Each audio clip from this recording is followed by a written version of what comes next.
Captain Kim Boram stared at the screen showing the alien ship.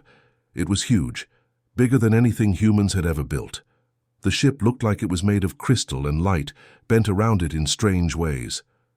"Captain, Admiral Park wants to talk," said Lieutenant Choi on the radio. Kim watched as small ships left the big alien vessel. They were coming to Earth. This was it, the day humans had always wondered about. First contact with aliens. But something felt wrong. These ships moved like they owned the place already. Admiral Park's face appeared on the screen. He looked tired. "Kim, we're getting their message now. Dr. Lee is trying to understand what they're saying." The bridge was quiet. Everyone watched. The big ship in space. It just sat there waiting. After a few minutes, Dr. Lee sent her report. The aliens had sent a message. It wasn't friendly. They called themselves the Galactic Council. They said humans must join their empire, but not as equals, as servants. The aliens wanted 40% of everything Earth had: food, metals, energy, everything. They also wanted humans to obey them completely. "They aren't asking," Lieutenant Choi said quietly. "They're telling us what to do." Kim felt sick. "How long do we have to answer?" 30 days, Admiral Park said. "They think that's being nice. On Earth, people went to work, watched TV, and lived their normal lives. They didn't know that aliens had just told humanity to become slaves." In the ship's meeting room, officers talked in low voices. Colonel Jung read the alien message again. "They've done this before," he said, "to other planets." "What happened to those planets?" asked Commander Lee. "They're all servants now," Jung answered. Captain Kim looked out at Earth. The blue planet was so beautiful. Cities sparkled with lights. People were living their lives down there. "They can't just take our world," said Lieutenant Choi. Admiral Park's voice came through again. "All ship captains, we're meeting in 1 hour. Tell no one else yet." The next hour felt like forever. Kim kept looking at the alien ship. It hadn't moved. It was just waiting for humanity's answer. In the meeting, Admiral Park looked old. "The President knows," he said. "So does the military. We're keeping it secret for now." "What about the other countries?" asked Captain Min from the Mars ship. "Everyone knows." Every leader on Earth got the message. Dr. Lee showed them pictures of other planets, worlds that had been taken by the Galactic Council. The aliens had done this many times before. "They destroyed 3 planets that said no," she explained. "Completely destroyed them." The room was silent. "What about Mars Colony?" Kim asked. 50,000 humans lived there now. "They know about Mars," Park said. "The message mentioned it." Kim thought about the families on Mars. Children had been born there. It was humanity's first real home in space. "So what are we going to do?" asked Commander Lee. Admiral Park was quiet for a long time. "The President will make the choice, but we need to be ready." "Ready for what?" "For whatever comes next." After the meeting, Kim walked through her ship. The crew knew something was wrong. They kept asking questions. "Just routine checks," she told them. But her heart was heavy. In her room that night, Kim looked at pictures of her family. Her parents lived in Seoul. Her sister had 3 children. What would happen to them? She thought about Mars Colony, about the people who had left Earth to build something new. Now aliens wanted to take it all away. Kim couldn't sleep. She stood by the window looking at Earth. The planet looked peaceful from space, but everything had changed. Tomorrow the President would have to give the aliens an answer. 30 days seemed like a long time, but Kim knew it would pass quickly. The alien ship waited in space like a dark cloud over Earth. It didn't move or do anything. It just waited. Kim made a decision. She called her sister. "Hi, Boram," her sister said. "You look tired." "I'm fine," Kim lied. "How are the kids?" "Good. They want to visit Mars Colony someday. They think it would be fun to live in space." Kim's heart broke a little. "That sounds nice." After the call, Kim sat quietly. The aliens thought humans would just give up. They thought Earth would surrender without a fight. Maybe they were right. What could one planet do against a galactic empire? But as Kim looked at Earth's lights, she felt something growing inside her. Not fear, something else. The aliens didn't know humans very well. They would learn. The next morning, Kim called her crew together. She still couldn't tell them everything, but she could prepare them. "We might have some changes coming," she said. I need everyone ready. Outside, the alien ship waited. 30 days to surrender. Kim looked at her crew. Good people, brave people. The aliens wanted servants. They would get something else entirely. The alarm sounded in Earth's command center at 14:30 Mars time. Captain Kim Boram rushed to the communications room where Lieutenant Choi was trying to fix the fuzzy signal. Mars base to Earth, under attack. Weird gravity. The voice was breaking up badly. The dome is breaking. Then nothing. Just static. Kim felt cold. Try again, she ordered. Choi worked frantically at the controls. Nothing, sir. The signal is dead. Within 2 hours, the space telescopes showed the horrible truth. Mars colony was gone. Where the dome had protected 50,000 people, there was now just a big hole in the ground. The air that had taken humans 30 years to build was floating away into space. President Yang Jimin walked into the crowded assembly hall. Her hands were shaking. She usually spoke with a strong voice, but now it was soft and broken, morphe. Colony was our home away from home, she said. The room was completely quiet. Children grew up there, families lived there. My nephew lived there. Suddenly, all the screens in the room lit up. Something appeared that looked like liquid silver in the shape of a person. This was Veltar from the aliens. Hello, humans, the creature said. Its voice was cold like ice. What happened to Mars was a lesson. You said no to us, so we showed you what happens when you say no. People in the room started crying. Others were angry, but everyone was scared. General Nam sat very still. He didn't move at all, but people who knew him could see something dangerous in his eyes. His daughter had been working on Mars. She studied. Ice at the North Pole. Now she was dead. We aren't evil, Veltar continued. We just want peace. Say yes now and nothing else will happen. In the back rows, families who had people on Mars were crying loudly. They held photos of their loved ones. President Yang tried to speak. We need time to bury our dead. Veltar seemed happy with this answer. Good.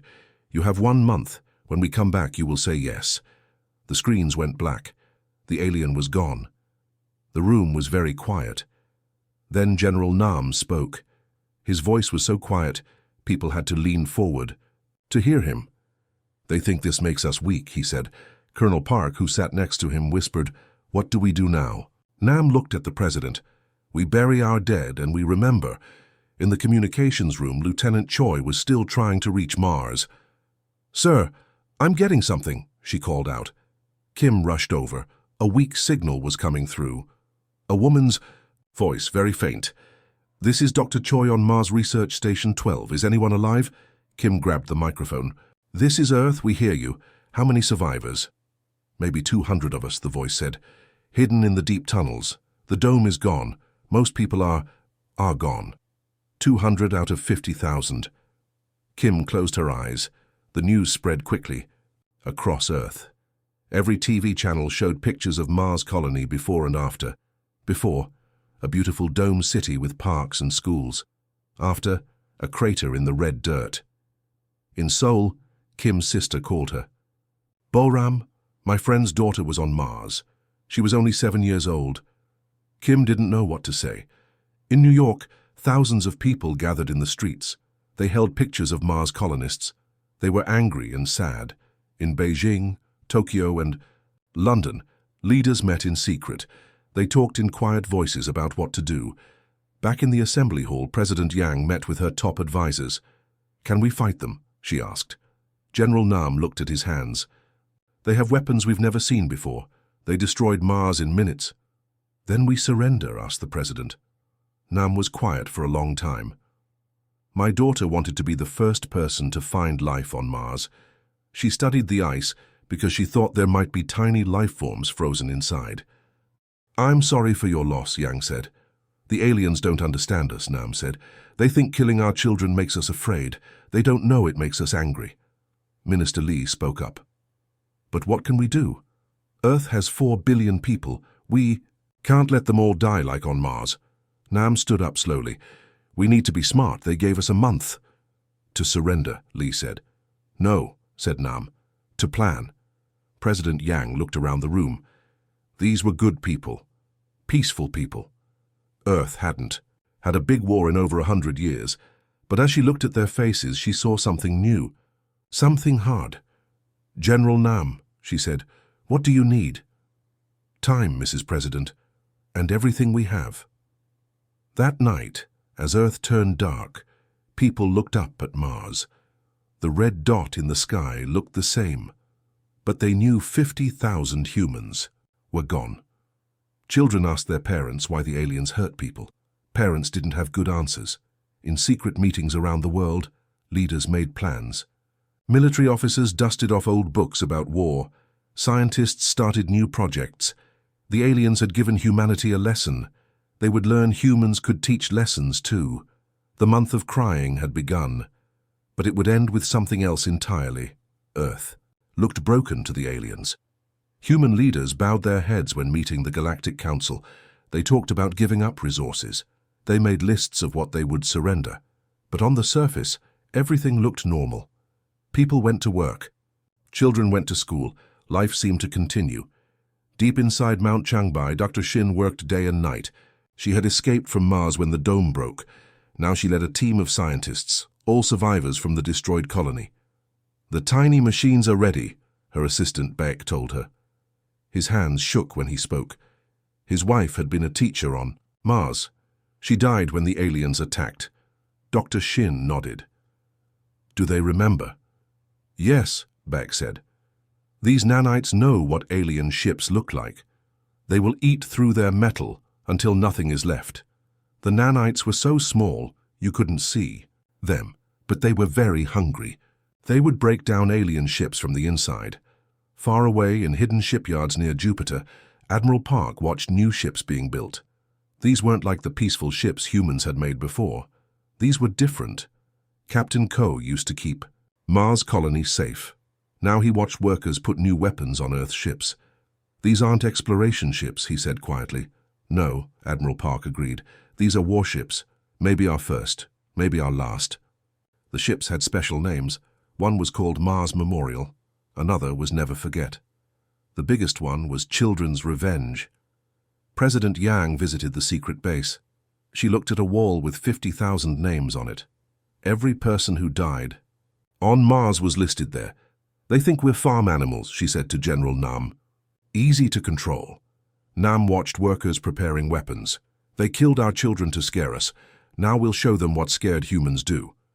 On Earth, life looked normal, but if you looked closely, you could see changes. In schools, teachers read the names of Mars colonists every morning. Children learned about the people who died. In military schools, new books appeared. They taught tactics for total war. No mercy, no prisoners. Families kept photos of Mars colonists on their walls. They never forgot. The aliens watched Earth's communications.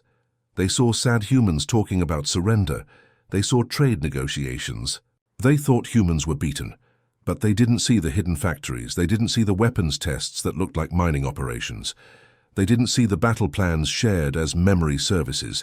In secret bases around the world, humans worked. They built weapons. They trained soldiers. They planned revenge. Dr. Shin's nanites could eat through any alien metal. They would spread like disease through alien ships. Admiral Park's warships had new engines that burned hotter than Earth's. "Son!" They had weapons that could crack planets. General Nam's soldiers trained in secret. They learned how to fight in space. They learned how to show no mercy. Every human warship had 7 words painted inside: "For Mars, for our children. No mercy, the Buang." Galactic Council thought they had won. They had destroyed Mars. They had scared Earth into surrender, but they didn't understand humans.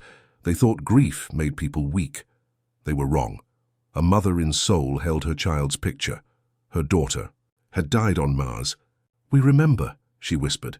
A father in New York built weapons in his garage. His son had been a Mars engineer. "We prepare," he said. A grandfather in Tokyo taught his grandson to shoot. His granddaughter had been a Mars doctor. "We never forgive," he told the boy. Earth looked calm, but under the surface anger grew, like a volcano before it erupts. Quiet, waiting, ready. The aliens had made a mistake. They thought humans were like other species, weak, afraid, ready to surrender after one attack. They were wrong. Humans were different. When you hurt their children, they didn't become weak. They became dangerous. The aliens had 30 days to collect their tribute, then they would return for Earth's surrender. But Earth wasn't preparing to surrender. Earth was preparing for war. Dr. Shin's nanites were ready. They would eat alien ships from inside. Admiral Park's warships were ready. They would burn alien fleets to nothing. General Nam's soldiers were ready. They would show aliens what human rage looked like. In every human city, the same message appeared on walls, written in spray paint, carved in stone, burned into metal. Remember Mars, no mercy. The aliens thought they had won. Soon, they would learn the truth. Humans were no longer afraid. They were angry, and angry humans were the most dangerous thing in the galaxy. The alien ships came back to Earth exactly 1 month later. They expected Earth to give them food, metal, and people. Instead, they found human ships waiting in space. These human ships looked normal. They had peaceful markings. They looked like cargo ships carrying tribute. Ambassador Veltar, the liquid metal alien, felt happy. "Look," he told his fleet. "The humans understand now. They will obey." The alien ships moved closer to dock with the human vessels. Everything seemed normal. Then the first human cargo container opened. What came out wasn't food or metal. It was Dr. Shin's tiny machines, nanites so small you couldn't see them. But they were very hungry. The nanites swarmed over the alien ships. They ate the metal. They ate the electronics. They ate everything that made the ships work. "What is happening?" Veltar said, but his voice was breaking up. His ship was dying. The nanites spread from ship to ship. They multiplied as they ate. Soon, hundreds of alien ships were failing. Then, from behind Jupiter's moons, Earth's real fleet appeared. Admiral Park stood on the bridge of the Mars Memorial. He looked at the alien ships dying in space. He gave one simple order: fire. The human warships opened fire immediately. No warnings, no chances to surrender, just death. These weren't the explore ships humans had built before. These were weapons of war. They had been made for one purpose: to kill aliens. Captain Kim commanded the children's vengeance. She watched alien ships explode. "For Mars," she said quietly. Lieutenant Choi pressed the fire button. Tears rolled down her face. Her son had died on Mars. He was only 6 years old. The battle was one-sided. The alien ships couldn't fight back. The nanites had eaten their weapons. Their engines were failing. Human ships moved through space like angry wasps. They destroyed everything. Alien escape pods launched desperately. But the human ships didn't stop to help. They didn't rescue survivors. The battle lasted 6 hours. When it ended, the alien fleet was gone. Just burning metal floating in space. General Nam's voice came over all radio channels. All the aliens could hear him. "This was our demonstration," he said, "like Mars was yours." On the alien homeworld, leaders watched in shock.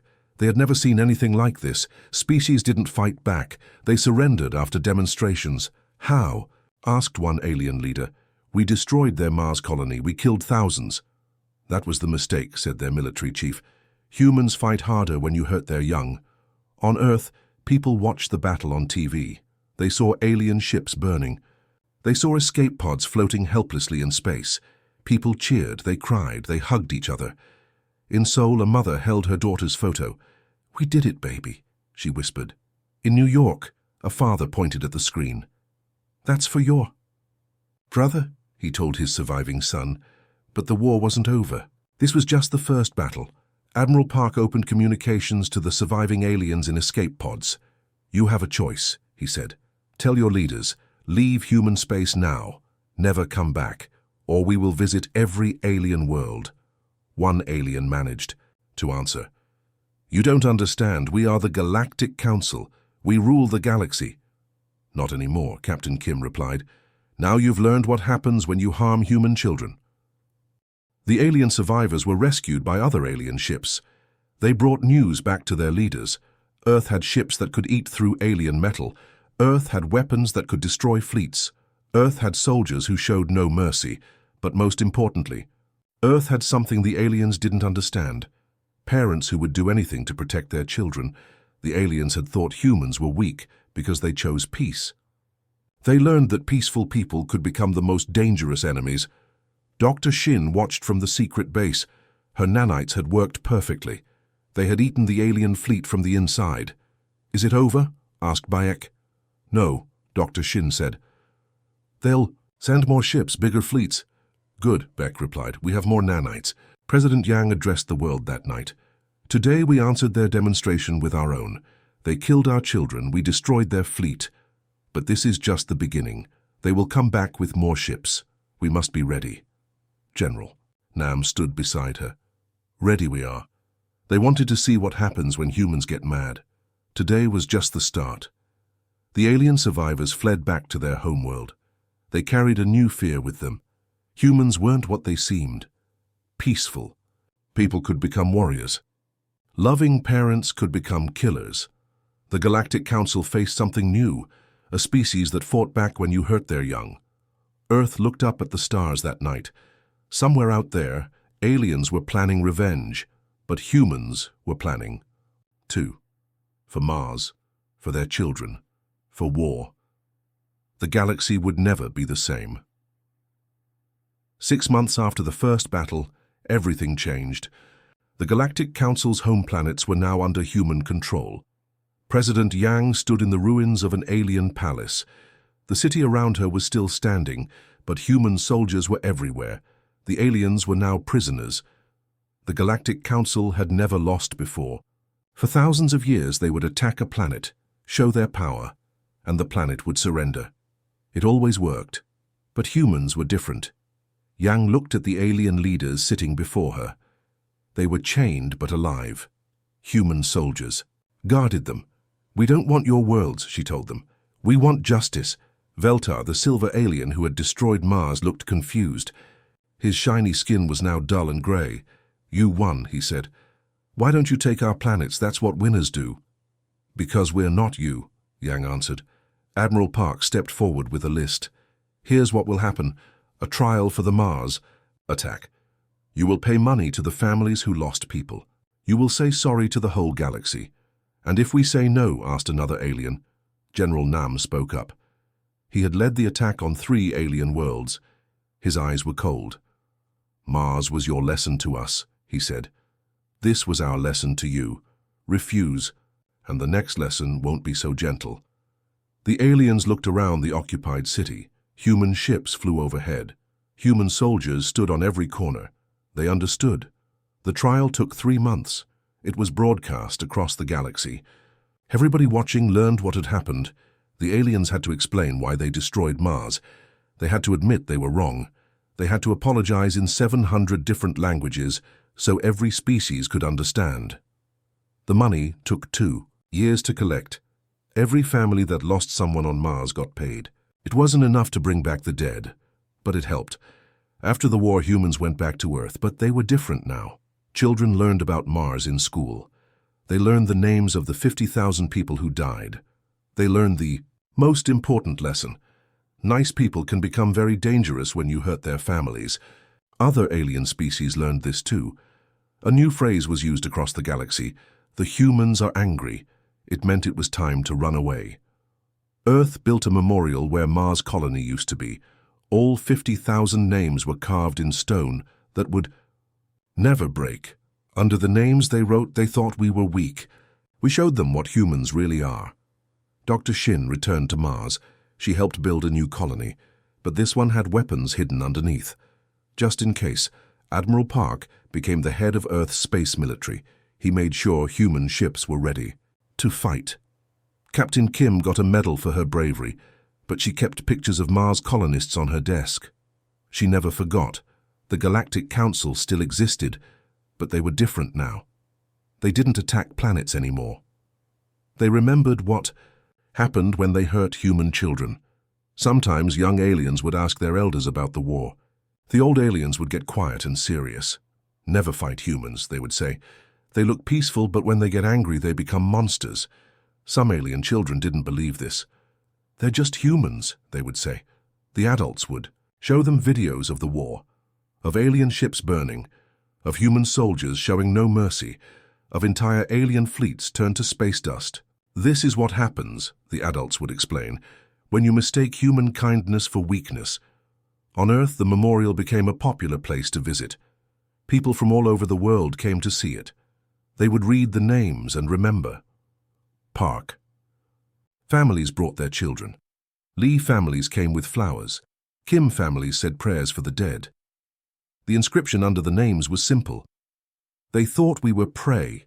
We taught them we are human. Years passed. Earth grew stronger. Human colonies spread across the solar system. But they were always ready now, always prepared. The galaxy was more peaceful after the war, not because everyone was friends, but because everyone was afraid of making humans angry. Trade continued. Aliens visited Earth. Humans visited alien worlds. But there were rules now, unspoken rules that everyone understood. Don't hurt human children. Don't threaten human families. Don't mistake human peace for weakness. Those who forgot these rules learned quickly. Human punishment was swift and terrible. Earth's children grew up knowing they were protected. They learned to be kind and peaceful. But they also learned they could be strong when needed. The galaxy had learned a hard lesson. Humans preferred peace. They chose cooperation over conflict, but they would never again let anyone hurt their children without consequences. The war was over. Justice was served. The dead were remembered. And across the galaxy, aliens knew, never make humans angry. The memorial on Mars still stands. Wind cannot wear it down. Time cannot erase the names. 50,000 people who died for nothing. Except their deaths taught the galaxy what humans really were. Not prey, not servants, not weak, just human. And that was enough.